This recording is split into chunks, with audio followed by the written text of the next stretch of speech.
Well, a good evening to you. Thanks for joining us. This is Family Matters right here on KBC Channel 1. We welcome your feedback on all our feedback lines. Of course, that is Facebook. You can also talk to us on Twitter and our SMS line. And obviously tell us what you think about the conversation we are having tonight. Because this man has been appearing on this show for so many months right here on Family Matters. But then again, today there's a cap to it because of all the things that he talks about. He has written a book over it. It is called Love Can Be a Mistake. If Bashir can just focus a little bit here. Love Can Be a Mistake. And obviously from the front cover, what you see here is a man, very well dressed, and a lady. And obviously these are the kind of stuff that you have to deal with every single day. Pst.Danson, Mutuathwei, love can be a mistake. I'm sure you also want to know how love can be a mistake. So right about now, Pasi. Yes. Thank you very much for joining us. Thank you very much for And of having course, me in studio. congratulations on your book. We've always been talking about this. You need to write a book on these things that you speak here, every time you come. And, just looking at the innate details about it, found a lot of wisdom. But first of all, I think the starting line for us is, love can be a mistake. Yes. And actually, someone could be making that mistake right now. Right now. Yeah. I remember many years ago when we were single, Yes. my friend and I, it's called Pastor Alfred Kinga, we had just boarded a matatu and we sat in front. Yeah. And then we saw these lovers around Safari Park, thereabout. They were just holding each other so tightly. Yes. And so we noted, they said, hey, those people are so much in love. So the driver was seated there, hard, when we said that. And he said, being too much in love doesn't mean that you're going to stay in love for long. So we were shocked. Yeah. You didn't think the driver was jealous? No. And then he went ahead, he was slightly older than us, and he told us, he said, I've lived longer than you, and I've seen. People who love each other too much sometimes don't even have the capacity to continue being in love for a very long period of time. And that day, for me, it was like a eureka moment, because I discovered that sometimes we spend too much when we fall in love. We expend so much emotionally, but yet when you look at the fruits, it's like you have been sowing on a concrete floor. Yeah. And when I started to examine the matters to do with relationships, I discovered actually most of the people, including me, have made a couple of mistakes in love. But most of the people don't know how do we make decisions in love that can stay for a lifetime. Yeah. Because everybody wants to fall in love and not to fall out of love. There is no one who gets into a relationship with the intention of getting out. Then the worst thing is, and I'm shocked by the, I've been trying to release this book for the last 2 months. Yeah. Is a shock that it is coming out right now. Yeah. When you have a lot of stories about mistakes that people are making in love. And people need to be careful. Yeah. When you mature, love is no longer a game. It can get you into serious trouble, like very, very serious trouble. And so I discuss in the book, how do you come to a place where you can make the right decisions? How do you become a designer of a good husband, a good wife? What are the things? How do you position yourself so that you don't end up making an emotional decision that costs your life and your career? Tell me something. Yes. So there's a likelihood there are people already who are living with the mistakes they did. Yes, already. Yeah, and incidentally, once you mix it up with sex is a drug, by the way. So once you mix it up with sex early enough, before long you'll have a soldier, you will justify a mistake, you will fight people on the decisions that you're making. But there are people who have made mistakes. Some have been married to it. Some have already made their bed in it and decided, you know what, this thing is a mess, but what do I do? There are children around, so where do we go from here? So in this particular book now, we explain clearly, how do you know that you're in a mistake? If you're dating, at least biblically you have a way out, because it's better for you to have a broken relationship than for you to have a broken marriage. Tell me something, because sorry to take you that far at this point, because you're also a pastor. Yes. But if you have made a mistake and you're living with it, and I'm talking about people who are married, I know it's a controversial subject even up until today, and it is a mistake, you have no right to walk out?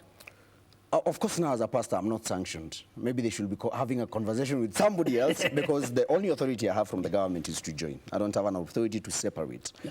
But would you advise somebody to do that? No, there are particular instances where I have to insist. Yeah, if there has been violence, especially. Nowadays, we don't tell anyone to stay. If you notice that somebody is very aggressive, we just tell you, you know what, I think you need to separate. And once you separate, don't just come together because you met somewhere and you discussed and thought probably you have sorted these things out. There is a need for there to be accountability. Yeah, especially for men. Men need to be held accountable. So once there's that level of separation, it becomes important for you to bring in your elders again. For there to be a clear discussion. Because we don't want to be in a place where there is too much violence meted. I'm trying to think about something. It's shock as a pastor. Most of the time when I find people who are in violent relationships, if I make the inquiries about it, I'll discover they come from families also. Most of them come from families where there was some form of violence. So, and there are particular people who that is how they read relationships. They think for you to be in a vibrant relationship, you have to be beaten. I think we have discussed that some time back. There are actually tribes where unless you beat your wife, it's not a proof that you love. So even you find women who are really, really provoking the man. I remember one time I had to separate a couple when a woman is putting her head on the man's chest. Say, nipige, my friend. We had to. But again, you don't have to make those particular decisions. There's a point in your life where you have to decide, you know what? If there's one thing that I'm going to get right, is that I'm going to get my relationship right. Because what happens now, if relationships become a mistake, we end up having children who don't have fathers. And we end up having children who are still second-guessing. How did my mother get in a relationship with someone like this? You see that? So it's important for us to come to a place where when you're making matters to do with, decisions to do with love, you become very serious about it. And in the book, I explain where it started. It started within the romantic era, where people started falling in love and marrying because of love. They never investigated people. Nowadays, people don't investigate who they are falling in love with. I have a friend of mine who dated a boy who she didn't know the boy's family, she didn't know the boy's friends, she didn't know the boy's siblings, and they dated for a substantial amount of time until she discovered later on that that boy had been littering, was Father Abraham, had been littering children all over the city of Nairobi. But you see, I asked her, why not ask questions? You have not been to you don't even know where the boy lives. You don't know anything about the boy, but yet you are in love because, as they say, it's because of the way men talk. When you ask them, they say, these two bad boys have a way of talking to you, and they can talk to you until you lose your senses. So I'm advising good boys, but they to learn how to talk, and also for girls to learn how to invest. And perhaps also to read out, to read in between the lines. To read in between the lines. All right. Now let's get to the nitty-gritty, so that even those who have made mistakes can realize, or rather get a point from which to start. Particularly let's start from a man perspective before we go to a woman perspective, because you said a young man or a man is the one who needs to be a little bit more careful. When you're looking for a person to love or to date or to marry for that matter. So what do you look out for so you don't make a mistake, or what are these mistakes that you should be looking out for? One of the greatest challenges with men is that you have to differentiate between a good-looking woman and a good woman. I thought they were the same. There are some good-looking women who are good. So it's not like it's separated, but it depends with what you're looking for in a woman. So there are particular beautiful women who are in a relationship, but the man can't see beyond the form. The only thing they see is good curves and things like that, and they don't investigate deep down and find out, is there something more to this woman? Yes, what do you have to say? Because I'm just thinking, shouldn't you look out also? Because surely, you also don't want somebody who... Anyway, let me read. Every single one of us. You should be able to look out for, a person who is good looking. Because you would want even the color of your children to look wonderful. No, it's wonderful for you to have a preference. The only thing is, if you discover that you have a woman around you, because sometimes you have monsters in our heads. We have the face of so-and-so, the form of so-and-so, the bosom of so-and-so, and legs, We have this monster in our head. And sometimes when you get into a relationship with someone, it will be very, very petty for you to disqualify someone because they don't have a particular body part that you fancy. And that person is a good person. So it is not like you have to sacrifice in terms of your preference. It's just that if you're clear that I'm looking for a woman who is a good wife, a good mother, most of the time it takes good daughters. You can tell by the way they were raised up. A good daughter who is a good mother, somebody that I can talk to for a long period of time. Then you discover, okay, she doesn't have the kind of backyard I want. It is important for you to fall in love. But you can deal with it. You can deal with it. But the issue is, don't get into a relationship with women purely because they look beautiful. Men's lives have been complicated because of beauty. And the life of Jacob was like that. Because when Jacob saw this particular lady, and sometimes we think that Rachel was, the epitome of romance in the Bible. It was actually a mistake. Joseph saw them, and Rachel was very beautiful. The Bible says she was comely and well favored, and that says she had the guy face. worked for so long. Yeah, the guy had the face and he had the form. The girl had the face and had the form. So when Jacob looked at that particular girl, he just said, you know what, 14 years for such kind of beauty is very, very little. And you can tell, even the way he demanded for the girl. After 7 years, he went to the father and said, can you give me your daughter? I want to sleep with her. Can you imagine walking up to your father-in-law and saying, please, give me your daughter. I want to go and bed her, you know. And you could tell for the 7 years, the man was just obsessing. Can I... when am I going to sleep with this particular woman? But you see, the problem is, Rachel was an idolater. She used to worship the gods of her fathers. Yeah. So God didn't like Rachel that much. God didn't have a fondness of Rachel. So what God did, he allowed that game to be played so that Jacob can have Leah. And sadly, when Jacob got older, he became fonder of Leah than he was of Rachel. Yeah, that is the reason as why before he died, he said, you have to bury me next to Leah.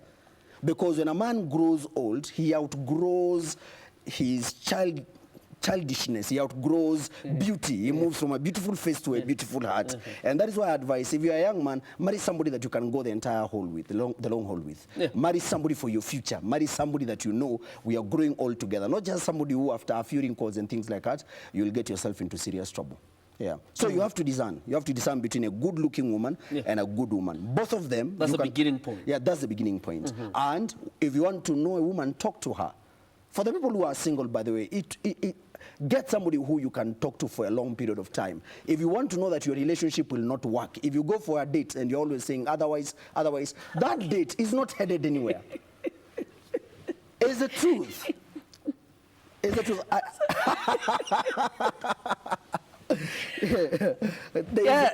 There's this particular beautiful... Talk even about referendum if stories have ended. The stories have ended, yes. I remember when I was single, this friend of mine, this pastor, wanted to hook me up with a particular girl. But we had no conversation connection. We would sit down and we were just quiet. Like we just stare at each other, you know. And I knew something is not right here. Because if the two of you cannot talk for a long period of time, even love and passion and things like that, it doesn't matter how good people are in bed. The marriages are built on conversations. Yeah, so you need to get somebody who you can talk to easily and you can talk to about anything. That is the kind of a person that you build your marriage around. Not just somebody who, you know, you fancy, you like carrying them around as a trophy. You have a point to prove to boys. But there are others with whom conversation doesn't end because they are the talking toms. And I'm talking about ladies. They're the talking toms. And you know there are men who are actually naturally put off by talking toms. Yeah. What do you do in such a situation? No, in a situation... Because there's a conversation, but you don't relate. Yeah. Somebody keeps talking and talking. Then that's not your preference. Yeah. It is important, especially for a man, to choose peace. Peace is more important to a man than marriage. Yeah. Every man wants to have peace. And that's why I also say it's important for women to study, and even for men, to study about the differences between men and women. Because all women talk, and they talk a lot sometimes. Mine is not very talkative, but when she decides to talk, she talks, I'm telling you. And she talks she's a morning person. So she can start in the morning, you know, 6:30, all through, you know. So at those particular moments, I don't criminalize her. I just listen, I nod, I say, seriously, kunaendanga hivyo, you know, I'll just allow her to talk. And for men are very peaceful. Every man goes to that place where he becomes super silent. And so as a woman, it is important for you to know that the man is not ignoring you. It's just part of the way men are wired. Men are wired to be very pensive and to be very, very thoughtful. And there's nothing wrong with that. So there has to be a balance. Actually, marriages thrive between the silence of a man and the conversation of a woman. There has to be a balance between the two. If the two are not balanced, then it becomes very difficult for a marriage to thrive. Fantastic.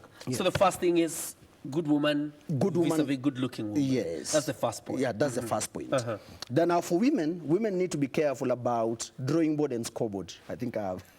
Oh, yeah. Drawing board and scoreboard. Yeah. Any man who approaches a woman, after the age of 25 especially, that man is approaching you with either a scoreboard or a drawing board. If it's a lady who is beyond 25? If it is a man who's beyond 25. Oh, the man is beyond 25. The man is beyond 25 years. And the man is approaching you. At that particular age, they already know what they want. Yeah. And even if a man behaves as though he doesn't know what he wants, he really knows what he wants. Does. Yes. Yeah, he really does. So you can tell by the way a man approaches you. When a man approaches you, and most of the things that he talks about is about your beauty, about your physical appearance and things like that, the man is just taking you straight to your bed. That's in the picture of his mind, that is where he sees the relationship ending. So you are part of the score that he wants to score. And there are many of them by there, and I'm sorry to burst the bubble. It's important for us to say these things, especially for super senior bachelors. They get to a place where they are used to getting whatever it is that they want to get, so they will not commit.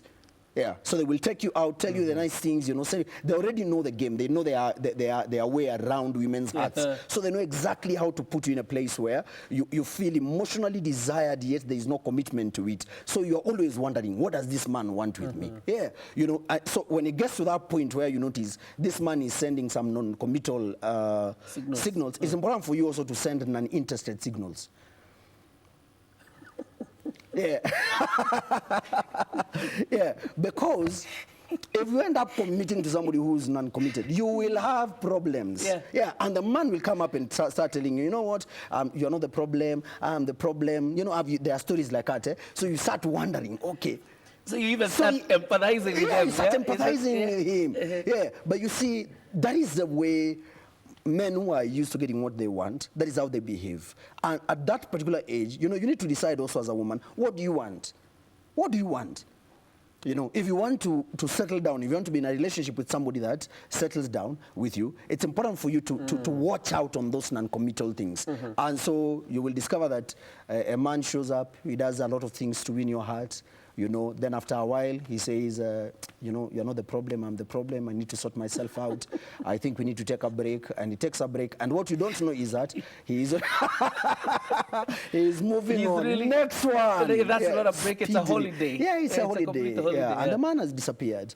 And that's how you're able to tell. When a man has a drawing board, men come with plans, and they tell you, by the way, this is what I want to do with my life, and start sharing with you about their vision. When a man sells his vision to you, he considers you a wife material. Yeah.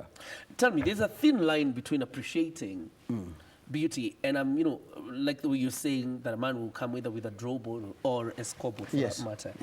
And you're saying if they start talking about your anatomy, definitely it's on the scoreboard. They're on the side of a scoreboard. But I'm asking, is a thin line between appreciating beauty and lust.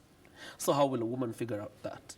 Of course, you know, if you want to know a man who appreciates beauty, it's the way they compliment. They will talk about, I like the way you look today. You see that? It's a good compliment, but it's not very personal. But when a man now starts picking out your features and says, I like this and you just know this man now, you know, and most of the women at that point, they feel very, very uncomfortable. They just know, this man is just trying to hit me, not to hit on me. Something is just not right. And as I shared some time back, you can tell the way people talk about love and lust. If somebody uses the word I a lot, say, I want to see you. You know, I've been thinking about you. Most of the time, I is actually a last statement. People who love you say, when can we meet? It's the same. I want to see you. And when, because there is a we aspect to it. So love has a we in it, and lust has an I in it. Yeah. So if you listen to the way the person is talking, you can just tell. And amazing enough, when a man is pursuing a woman for Nene, because he's driven by testosterone, he'll be super aggressive. That is why women wonder, this man chased me all along, and then after getting what he wants, he has changed, yes. It's because after dipping his hands in the kikija, guy is not interested anymore. Yes, and that is why I tell ladies, a cheetah does not get to 100 kilometers per hour in 3 seconds, chasing after a gazelle because of love. You must differentiate between being a helpmeet and a good meat. So if if a man employs too much energy seeking after you, sometimes it could be you're just good meat. And they're very good. I've seen people who have pursued a woman for a whole year. And they are they're extremely good. I was being told a story about a young dude who, in campus, decided I'm going to sleep with this fresher, and the fresher was a clean girl, brought up well, and the man pursued that girl, went to the library for a course that he does not study, was always around that particular girl for a whole year, slept with the girl at the end of the year, and after that he started bragging to his friends, and the girl came to know later on that it was actually a bet. So it is important for you to be able to differentiate between just the way you're being pursued and whether it is love, whether it is lust. All right. Yeah. And there are those, again, that have perfected the art of laying in wait for some time, and they send very confusing signals to a woman. Yeah. But they are also the end game is just the same. So other, than just looking at a person who comes to you for the sake of what they want, what are the ticking things, what you would say, the first ticking things that a woman should look out for in a man, on the first date? Is it possible, by the way, on a first date, to either say there's a serious man or dismiss them at the same time? Is it possible? It is, yeah. When you've been trained, and that's why it's important for you to have a mentor. When you have been trained, it becomes very easy for you to cut down in terms of conversation. You can be able to tell where the heart of this particular person is. Actually, the more you mature, there should be just signal conversations where if somebody tells you that, you just know, by the way, something is not right with this particular date. And that's why it is important when you go to a date, don't go to a movie. Your first date should not be a movie. Go to a restaurant, sit down, and listen to the person talking. Rarely do people hide. Yeah. One of the things which I learned from Oprah is that men will always tell you who they are. So if a person tells you, me, I am a dog, you better take clear hints to that. So there are particular things that a person tells you at the beginning of the conversation. You can be able to tell you. And right now, when you are mature, like us, 3 seconds into the conversation, you can just tell, this person can't be my friend. Yeah. Because the heart comes out. Yeah. There's something you say here, the era of the romantic era. Yes. What's that? Most of the relationships are founded on the romantic era. Yeah. Most of the people are in love right now. We talk about sweeping somebody off their feet, taking them out to dinner, buying flowers for them and chocolates. Those things are just icing of the cake. It doesn't matter how much romance you display on someone.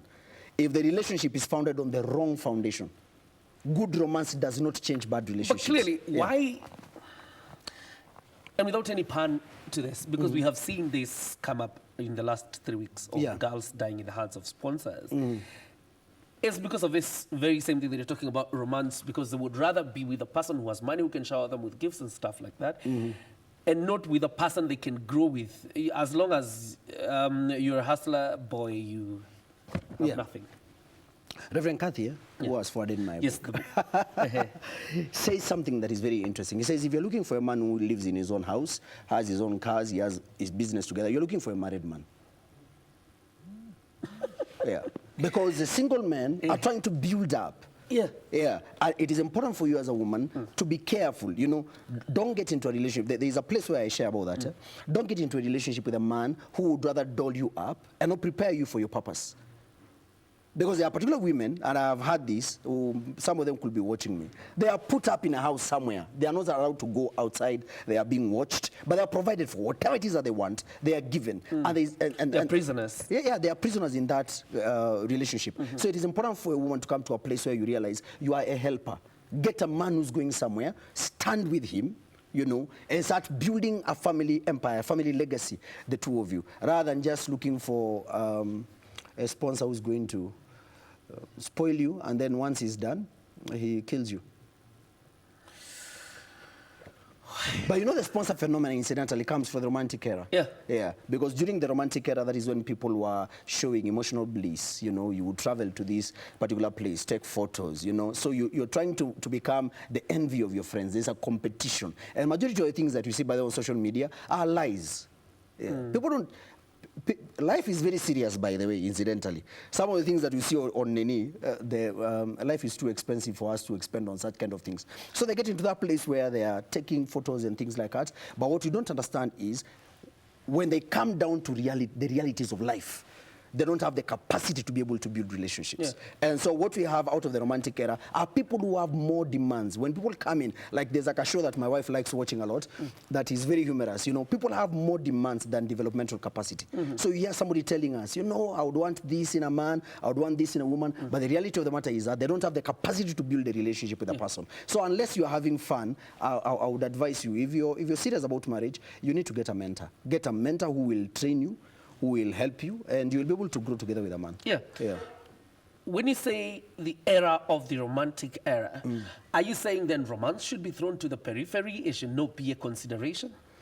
Because clearly you also want somebody that you can live with that is interesting. Somebody who can surprise you sometime. Not just a very boring stooge that just calls themselves husband or wife. Yeah. You can choose what you want. You can have somebody who buys for you flowers, or somebody who plants a tree on which you can have shades and fruits for the rest of your life. It is what you want. Once you put more emphasis on romance, why do I think you just gave my question a double blow? It's what you focus on. You can't focus on romance too much. Romance, it comes. But let me tell you, when you have handled your business together, the two of you, and you're paying your bills well, you going out on a date it will become easier. You can imagine if you're seated somewhere, you are enjoying a wonderful dinner, and landlord calls. Rent has not been paid, So it is important for you to come to a place where, as a man and a woman, focus on the most important thing. The most important thing in a marriage is actually purpose. Then now, once there is purpose, you will notice later on, it's possible for you to put in a lot of, romance, but you have to handle the real business of a relationship. And the business of a relationship is that the two of you must be compatible in terms of purpose. Most of the times we talk about compatibility in terms of purpose, and we have said that again here in this show. But I want us to walk step by step in the sense that these are already, or what you have highlighted are the red lights or red flags that one should be looking out for. But I'm just sitting here and asking myself, here I am as a man. So I shouldn't concentrate on romance, like you're saying, because that is likely to, end up in an error. The question I'm asking myself is then, what am I looking for in a woman? Look for somebody who can deputize you. My deputy. Yes. Running mate. Yeah, your running mate. Somebody that you can train. When you're doing matters to do with your family, your responsibility as a man is that you're supposed to train your wife. So get somebody who is teachable. There's nothing as attractive to a man as a woman who has an open ear. If you can sit her down and tell her, by the way, you know what, we want to do this particular business, and I think we should do this and this and this, and the person is there listening.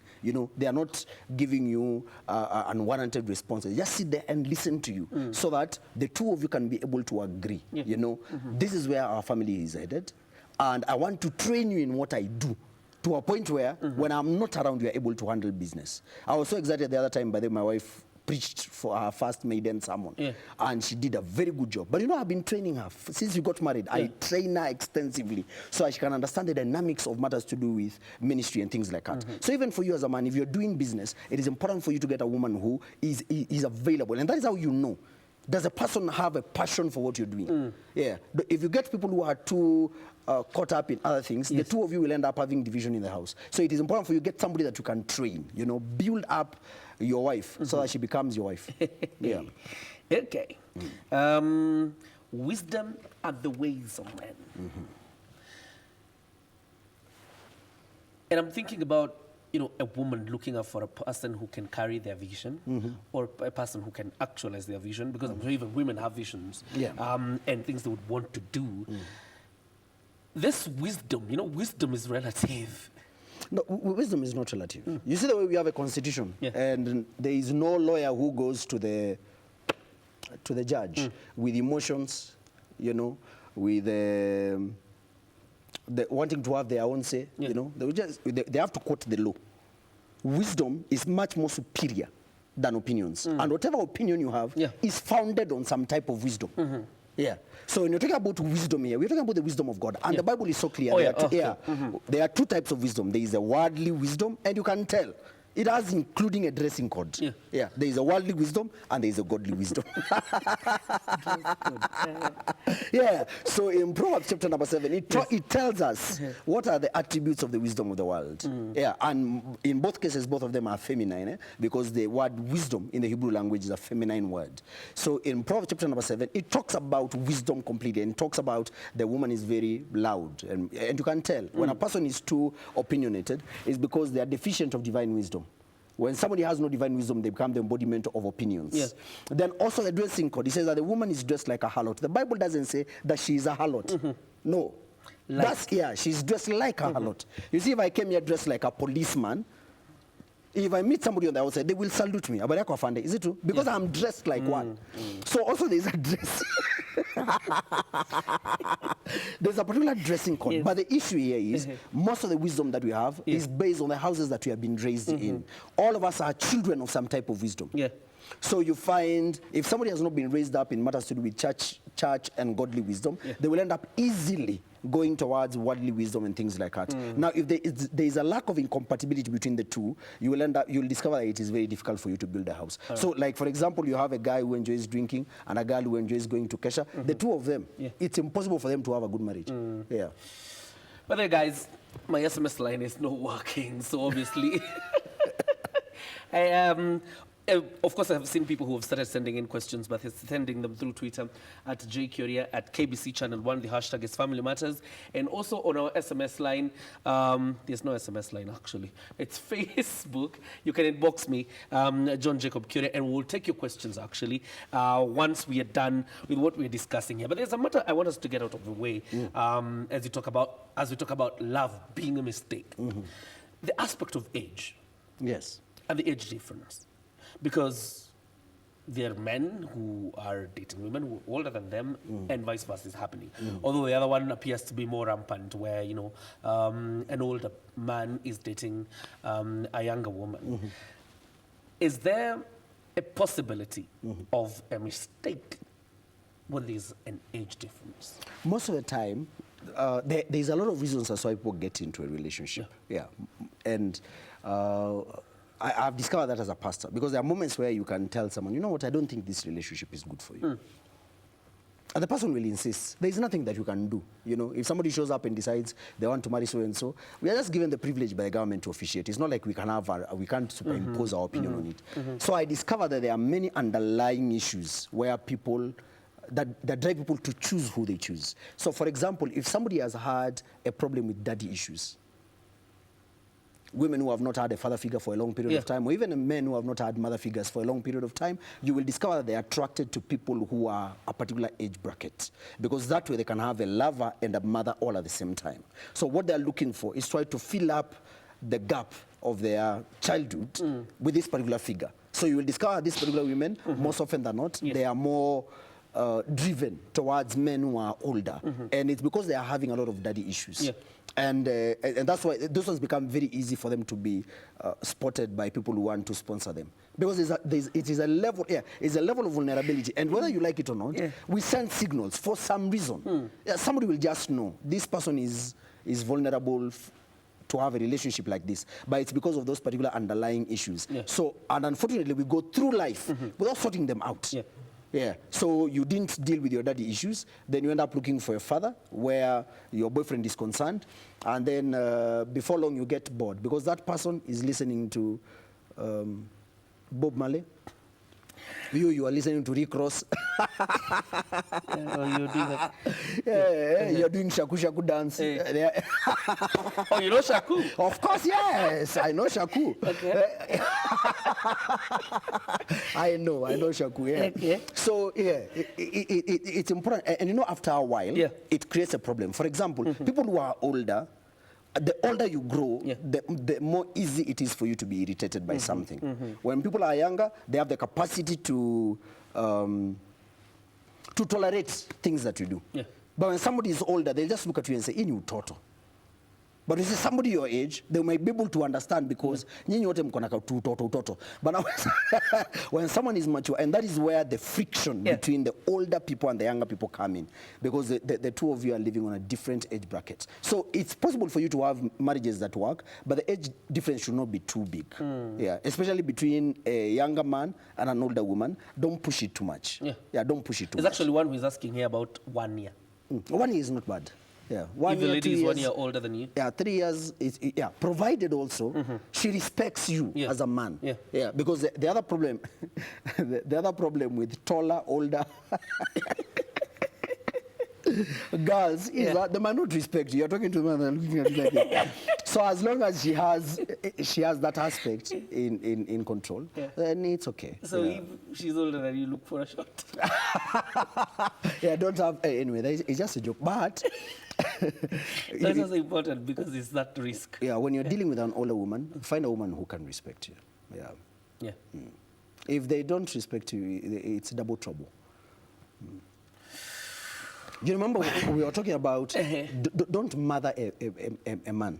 Yeah, because that's the easiest tendency. There's a tendency where women want to mother you. Which reminds me, there's an unfinished conversation. Yes. that we had the other day. It was likely it will continue on Sunday. From where you sit, this thing that ladies keep talking about, man up, you should man up, you should man up.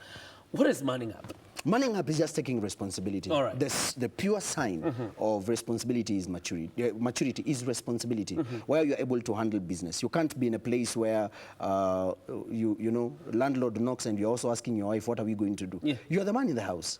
You should have figured out. Your responsibility is to be able to figure out things. And if you can't figure out, be honest about it. You know, seek for help and things like that. So one of the major challenges that we have in issues to do with manning up is that sometimes men don't take responsibility. And if you can take responsibility, no matter how old you are, if you can handle your business, no matter how old you are, then you are a man. You could be a man at the age of 18 because you are handling your business. You could be a baby at the age of 60 because you can't handle business. Tell me something, and you know, now targeting people who are already married, although we'll come back still to the unmarried, but the people who are married, and you have realized the foundation of this marriage was wrong. Once a mistake is done, is it possible to correct it while you're still in? It depends also with the willingness of the two of you to correct. I remember when we were doing our Rurasho, our elders gave us a very interesting story of a man in the village. He said the man was a soldier and was a very, very tough man to live with. So they explained to the lady and said, you know, you're getting into a relationship with somebody who is very, very tough. Are you willing to continue being in a relationship with him? And he's a military man. So are you willing to deal with a harsh lieutenant for a husband? And she said yes. Because the two of them had an agreement. And the wife prepared herself psychologically that I'm living with something here that cannot be tamed. So if the two of you admit we are in a mistake, you know, but let's do something out of this mistake. And the two of you are willing to work it out, it will get to a place where it will not seem to be a mistake anymore. Actually, relationships where people can admit, you know, we got this thing wrong from the beginning. And we let's start working towards on the right footing. On right footing. Their marriage will end up being much more better than people who started on the right footing. Then they just allow things just to go on. And you have to remember, Adam and Eve they started on the right footing, but their marriage didn't end well. Rebecca and Isaac, the same, started on the right footing. Before long, they were tearing their families apart because of favorism. So it's not how well it starts. It is how well you're committed to make sure that it ends well. Without going back, without the risk of going back to the same question that we were handling earlier about what happens should you divorce or something like that. What if you have you have realized it's a mistake, but you're the only party that has realized it's a mistake, and you want to correct it, but there's no, what you would say, that the other party is not forthcoming in terms of wanting to correct that mistake? You have to make hard decisions. I've realized sometimes you need to jumpstart people.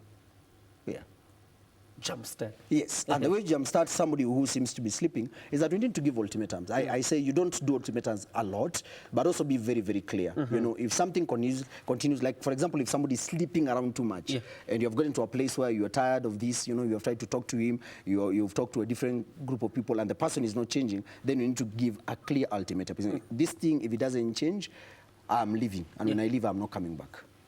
And once you make an ultimatum in regard to that, be sure that you can pull through with it. Yeah, because I remember there's a lady who told her husband that I'm leaving and I'm not coming back, and the husband laughed until he fell down on the floor. He said, you now, you are leaving me to go where, you know? But you have to be very, very serious, because once somebody understands what they're about to lose, people change. Yeah. So I'm thinking, in a situation like that one, if you're giving ultimatums, maybe this person has been looking for a way to let you go. Yeah, And finally they get it. Yeah. Because the other thing is, don't grow old and sad being in a relationship, trying to make something work that is already dead. If the thing is dead, just move on with your life, and it will give you enough peace. And also, it doesn't expose your children to the toxicity of that particular marriage. So even to save your own children, it is important for you just to walk away and just decide, you know what, let him handle his own business. He will explain to his children later. Yeah. And then you don't badmouth your husband, because they were your choice. Yeah. And you know, the spouse you choose shows us whether you are very wise or otherwise. Come on. Yeah, it's true, by the way. Yeah. There's something interesting that I caught in this book when I was going through it, about prearranged marriages. Yes. Amazing enough, prearranged marriages work a lot more than dating and romance marriages. It's proven fact. Guy. I'm serious. Nikki. Yeah. Why? The statistics are there. It has been studied even by Harvard, and they share about the findings. They discovered that romantic relationships have a 50-50 chance of, and that's the first marriage, incidentally. They have a 50-50 chance of surviving. Second marriage comes to 60%. Third marriage comes to about 70%. In the West and in America, where marriages are based on romance, the marriages expire within 18 months. So all this lovey-dovey, and that's why when you look at most of the people who are married, they are more roommates than they are lovers. Because after 18 years, that feeling of fever, it disappears. There's a place where all these things die down. Yeah, the things die down. And that's why they have built their relationship. That's because they have built their relationship on matters to do with romance. On arranged marriages on the other side, you would be shocked that actually in India, where most of the marriages are arranged, they have 0.01% divorce rate. And they have discovered that within 5 years, people who are in arranged marriages end up having more love than the people who started. Could it be because romance. they don't want to offend the parties that brought them together? No, it's because their parents answer the most important question. Is this the person the right one for you? So let's say there's a family there is a family of engineers. What they do when they're looking for a spouse for their son, they have to look for somebody who their family also does a similar thing with them. So you see, as long as you're not fighting where matters to do with business, the business of life is concerned, it becomes easier for you to build a relationship with that particular person. But now you can imagine when you just choose someone, you don't know their history, you don't know their background, you don't know what they believe in, you know. Where it comes to arranged marriages, they check out every single thing. They check out what your faith is. They check out your family values. Were you raised up or something? Were you raised up well or something like that? So they investigate every single thing that determines a sound person when they're coming into a relationship. And so they have noticed that in 5 years, the people who get into relationships because the marriages were arranged are at the place where the people who started with romance are at day one. By 10 years, the people who are in arranged marriages have 2 times love than the ones who are in the romantic relationship. The love for people who are in arranged marriages grows while the other one perishes. So the issue is not going back to the issue about arranging marriages.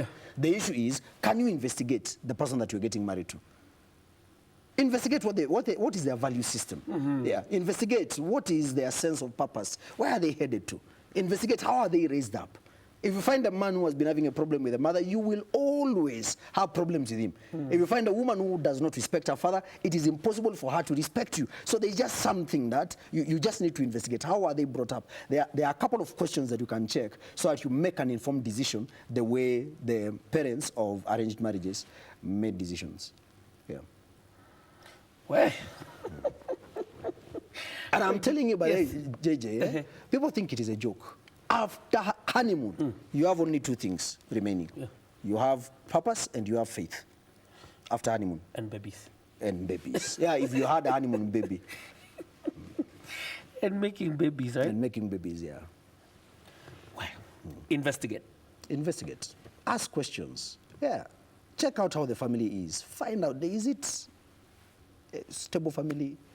and if it is not stable, has the person done something about it? Because simply because you come from a dysfunctional family, that doesn't mean that your family will be dysfunctional, but you have to do something about it. You have to change the way you are raised up by studying, and also getting people who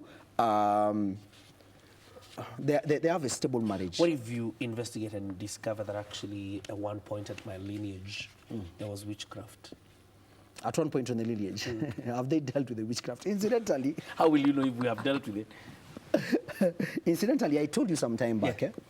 There's one time a lady asked me a question, saying, my husband has been cheating on me a lot, and actually my husband has moved and married the other woman. So I felt a prompting to ask her, does your husband come from a polygamous family? And the answer was yes. Then I wondered, even because of the prompting, so I wondered, I think I need to investigate this thing further. Yeah. So when I went and investigated it further, I discovered that some of the proclivities that we have are actually in our DNA. Yeah. That is why you find that sometimes there are particular women who don't have a problem being number two. They're there. Actually, I think there's a TV that, there's a particular television which went on the street and asked women, do you mind having wife number two? And they said no. But when you look at the lineage of that particular family, you will discover that either the mother or the grandmother or the great-grandmother was number two. So you have this proclivity. You don't mind. You don't want a man for yourself. You're okay. And I have met people who are like that, incidentally. Yeah. Tell me something, because to some people, they would call, and some of these things, and that is why you're here to, to clarify some of these things. There are others who look at these issues and call them too basic or simplistic. Is there anything as simplistic whenever you're dealing with a person and their past? Yes. Okay. Life is as simple or as complicated as the person you choose to marry. Yeah. Yeah. So if it is very simple, that's the right person to ask simple questions. They will save you from a lot of complication. So, most of the time when people talk about simplicity, being simplistic, they are talking about it in terms of being derogatory or something like that. Let me tell you, the honest truth is this. If you want a simple life, ask simple questions, get direct answers. Like for example, there was a time when you were asking me about this issue of water. A man asked for water and they fought with the wife and things like that. Yeah. It's a simple question. Eliezer asked a woman, give me water to drink, and he had prayed. He said, if I ask a woman for water to drink, and then she says, I'm going to water my camels, then that woman will be the wife of my my master's son. So he asked, simple question, can you give me water to drink? And the woman said, yes, I'm going to give you water to drink, and I'm going to water the camels. A couple of thousand years later, Jesus Christ is sitting on a well, and he asked the woman, give me water to drink. And the woman made it a gender issue. He said, you are a man, you are a woman, you are a man. You are a Jew, I'm a Samaritan. What dealings do we have together? It became a debate in terms of gender and sex. It became a debate in terms of religion. It became a debate in terms of tribes, So the woman complicated it. And when you look at that woman, she was on a 6th marriage. So how people deal with simplicity indicates whether they are ready for relationships or not. Yeah. And in the book, by there, I share clearly that one of the ways that somebody lives in a world of deception is that they're too complicated. They're just people who are too complex. Even in the way they handle their lives, they are always on a different page with someone. You talk to that person, you prepare to go for a date, then they change from nowhere, then you're discussing about something, then they, all of a sudden, it's like when you say something, they have another opinion regarding the same. Yeah. When you suggest, where do you want us to go? We want to go for picnic. Okay, fine. Then your mind is set on picnic, then they say, you have not been taking me to movies for a long period of time. It's as though the person doesn't want to be on the same footing with you. Yeah. That person is not ready for marriage. Actually, the Bible says they are clueless on matters to do with life. Yeah. And if you get into a relationship with someone like that, you will spend the rest of your life having challenges. Absolutely. Yeah. Standards. Let's talk about standards. Because that's my favorite topic, I'm telling you. Because there are people who just feel this is not my standard. And particularly when you're dealing with a man or a woman that are falling in love, can standard be, or should standard be, a consideration? And I'm talking about because the people who think, I can't deal with a person like this is not my standard, this is not my level, or this level is a little bit higher than I am. Is it okay to consider standards? It depends with what standards because there's so many set standards out here. Yeah. The Bible has only 2 standards. It says in Ecclesiastes 7:12, it says, wisdom is a defense and money is a defense. And the excellency of knowledge is that wisdom gives life to the one who has it. So the Bible divides, there are 2 forces. There is a force of wisdom, there is a force of finance. Then it tells you, wisdom gives you life. Finance, on the other side, gives you a lifestyle. So it is possible for you to have a lifestyle that has no life. Let me go straight. Yes.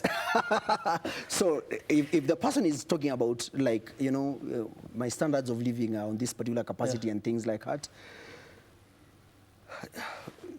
those money standards, most of the time, have more questions. Yeah, they have much more questions than answers, yes. But where it is matters to do with wisdom in terms of standard, it's the way somebody treats you. Like, you know, as a woman, you need to be careful. You need to have enough standards for you not to be slapped by a boyfriend. Yeah.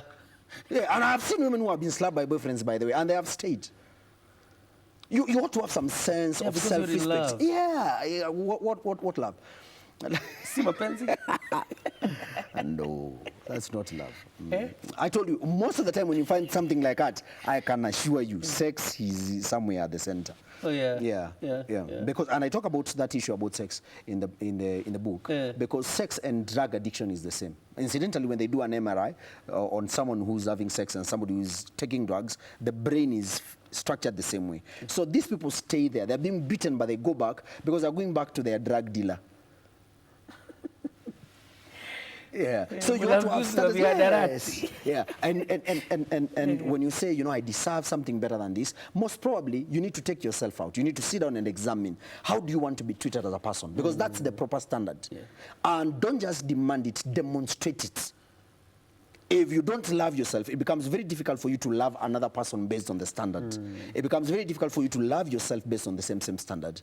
And, you know, the Bible says that a man nourishes and loves his own body. When you find a man who's punching a woman, it's because he punches himself. He fights himself. There's just something about him. He is not very well settled on the inside. So the man needs to remove whatever it is, the internal struggles and the internal battles on the inside, so that he's able to demonstrate, this is what I deserve. This is the way I deserve to be loved, but I also demonstrate it. I give you my values. I don't demand for them. Yeah. What we have nowadays in the society, people have demands, but they don't show.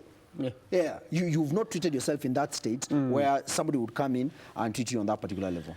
The reason I was asking about standards is because I know people, particularly who, they find a good woman, they're good looking, they're good also, and they can be good as, you know, looking at them. But then it appears like you can't have an intellectually stimulating conversation. I understand. Exactly. You can have an intellectually stimulating conversation with them. Is that a standard to consider? Maybe you made a mistake. Yeah. Yeah. Because I can tell you, you know, that doesn't like a baby. It's a mistake. That's a mistake, yes. Because the more you mature, as I said, men get to a place where they are more concerned about what you have on the inside, much more than what you have on the outside. And this is a challenge. When you have a woman who you can't have a stimulating conversation with, she becomes a critique. You bring her a business idea, she criticizes it. Because she's just, she doesn't know. It's ignorance on rampage. Yeah. And after...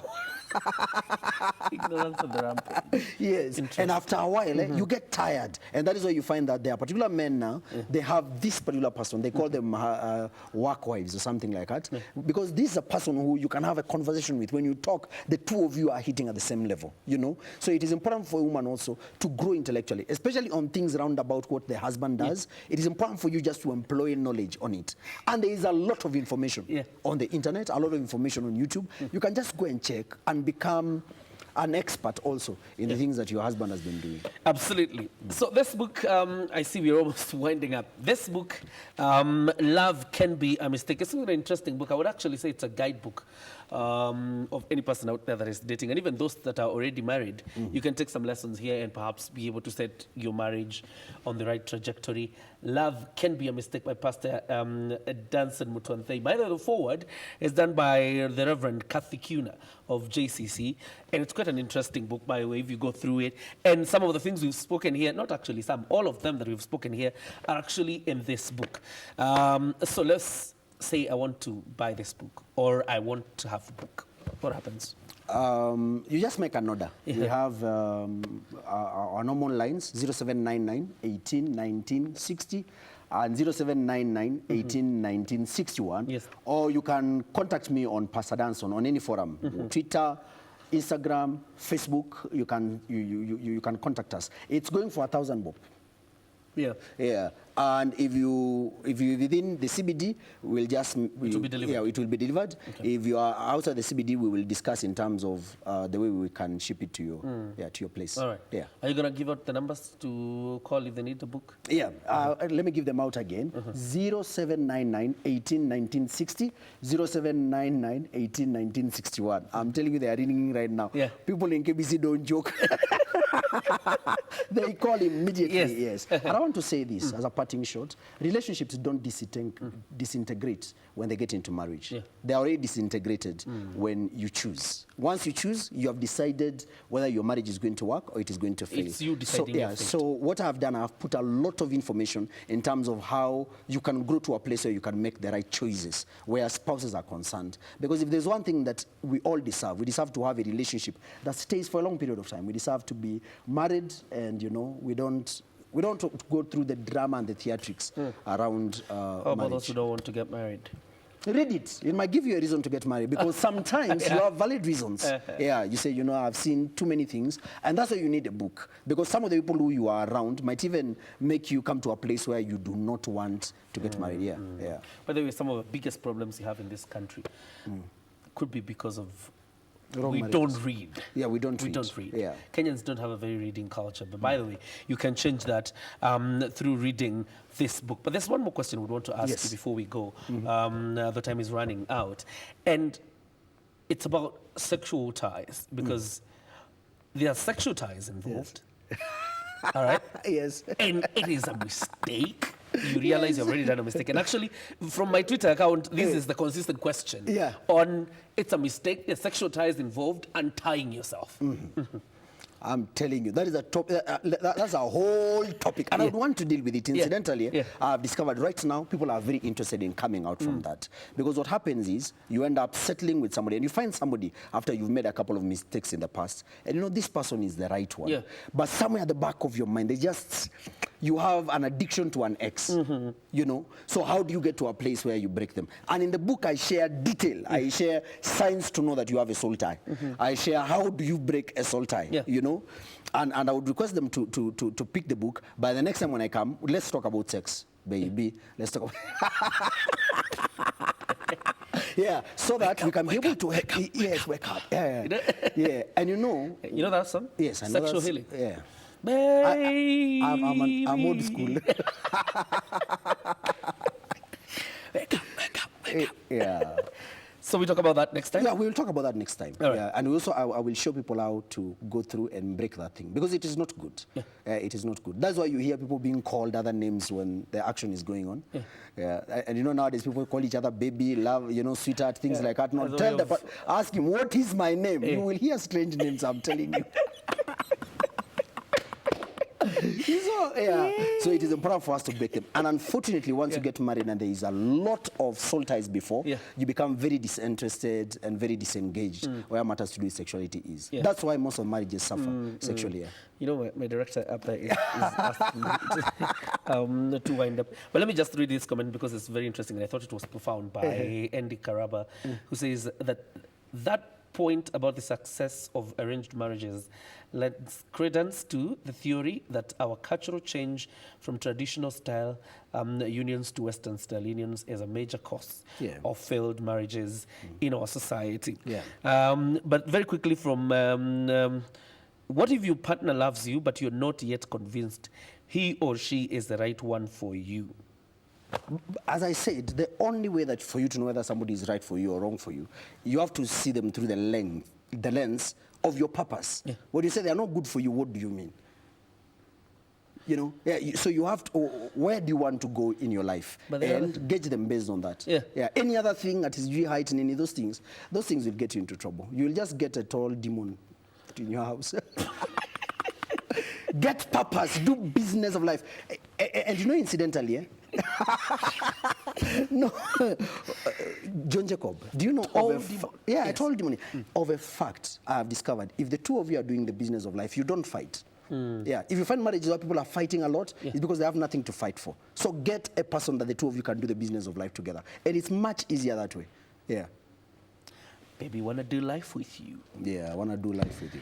Pst.Danson, always a pleasure to have you. The number is 0789 99 18 1960. Yeah. 0799 18 Because there's people who are 1961. sending me texts asking that you repeat the number. 0799 0799 18 1960 and 0799 18 1961. Yeah. You can call, make an order. They're going for 1,000. Yeah. We will make sure that you have them. Yeah. By latest, by Tuesday, you should be having your book. Absolutely. So that number is for you to make an order for the book. But you can also get in contact with Pst.Danson through those numbers, obviously, if you need any help, obviously, or any question you would want answered. Yeah. You can get through to him on those numbers, but during official working hours. Yes. Thank you very much, sir, for joining us. Thank you for very having much me around. appreciated again. And congratulations on writing this book. I know I've been pushing you also to write the book. Yes. And thank you very much. Finally, my mother should see this. Yes. I managed to push someone to do something, and finally they did. Thank you very much for watching Family Matters, and of course, hope to see you next Sunday. God bless you. Have a good night.